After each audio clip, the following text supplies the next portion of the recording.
Welcome to episode 47 of the Animorphs Read-Along broadcast. Today we are talking about Megamorphs number 4, Back to Before. I absolutely love this book. I think it was incredibly well timed. This is really a book that's looking backwards and really goes back to the source material and to the origins of these characters, and at a time when the series has maybe kind of lost its way. It was really refreshing to be able to go back to the beginning and be like, oh yeah, I love Animorphs. It's also just really a delight to get to read a book that's written by Applegate herself. I don't know if I'm just overanalyzing it, but for me there is a notable difference in the tone, in the writing style, and I just enjoyed this book so much for those reasons. But I also found myself like cursing Scholastic. This could have been the whole series if they would have just like given Applegate the space and the time to write these books at her leisure and, you know, not have this ridiculous monthly schedule. Imagine.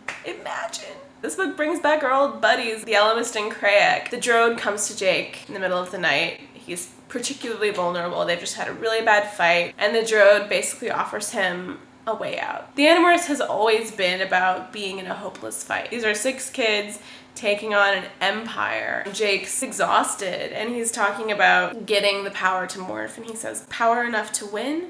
No. Power enough to fight? Ah, yes. Just enough, little Jake. Here is just enough power to imprison you in a cage of duty. Couldn't anything make it end? Was there no way out?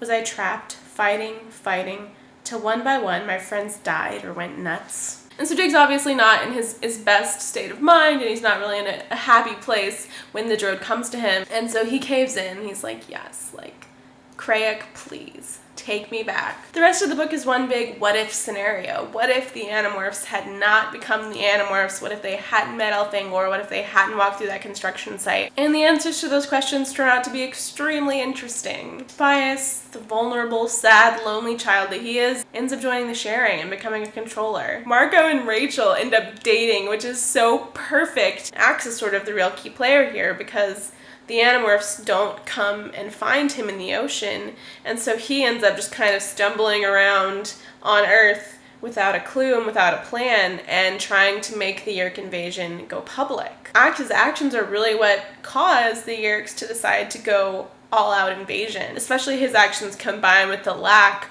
of any kind of guerrilla resistance. You know, the Andalite bandits from the minute they appeared on the scene have always made Visser 3 look weak and made it look like, oh, Earth is harder than we thought. So the answer to the question, do the Animorphs make a difference, is, according to this book, a very strong yes. By the end of the book, all of our characters are dead except for Jake and Axe, and they are on what seems to be a suicide mission to destroy all of the Yeerk forces that are up in space. This book really speaks to some sort of inevitability as far as the Animorphs. You know, even if they hadn't walked through that construction site, they were fated to get involved in this conflict in some way. One of my favorite things was seeing Rachel kind of become a warrior even without the ability to morph. She's beating Tom up with a baseball bat, and then when they're in the mall and there's Hork-Bajir everywhere, this happens. That's when Rachel stepped swiftly behind one of the Hork-Bajir.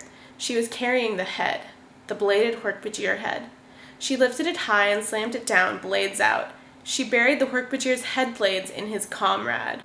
I also thought it was really interesting seeing how Tobias was recruited by the sharing. Bill guy really seems to care about Tobias, and they're rescuing him from bullies and treating him like a human being, and of course he's gonna want to stay with them. I mean, like, poor guy. At the very end of the book, as Jake and Axe are about to destroy the Yeerk pool ship, the Drode kind of puts a stop to this. Reality's breaking down, and apparently this was all because of Cassie. Cassie is an anomaly. She's subtemporally grounded, but so she was able to sort of see that reality was wrong. The Drode is like whining at the Elemist, and he says, "Subtle as always, Elemist. Your meddling came before, didn't it? How could we not have seen it? Elfangor's brother, his time-shifted son, this anomalous girl here, and the son of Visser 1's host body? A group of 6 supposedly random humans that contains those 4? You stacked the deck." "Did I?" The Elemist laughed. "That would have been very clever of me." This is super interesting. Like, the idea that the Elemist intentionally brought these people together and has been somehow pulling little strings in their lives going years back. The Animorphs are not a fluke. They are a product of the Elemist's design. When we have kind of real Jake, the Jake who knows who he is, his concerns at the beginning are really the same as his concerns at the end. He actually asks the Elemist, "Is there anything better in our real timeline? Will it happen any better there? Will it at least ever end? The Elements looked at me, just at me. Sadly, I thought, pitying. It will end, he said. It will end. It's definitely kind of a chilling and foreboding moment, but it will end, and it's gonna end in book 54. But yes, I enjoyed this book tremendously. I think it brings us back to the roots of this series. I'm kind of sad it's the last Megamorphs book. I mean, like, they were definitely a great addition to the series. The next book is book number 41, The Familiar. If you want to keep up with this read along, subscribe to this channel or follow me on Twitter, and I will see you on Monday.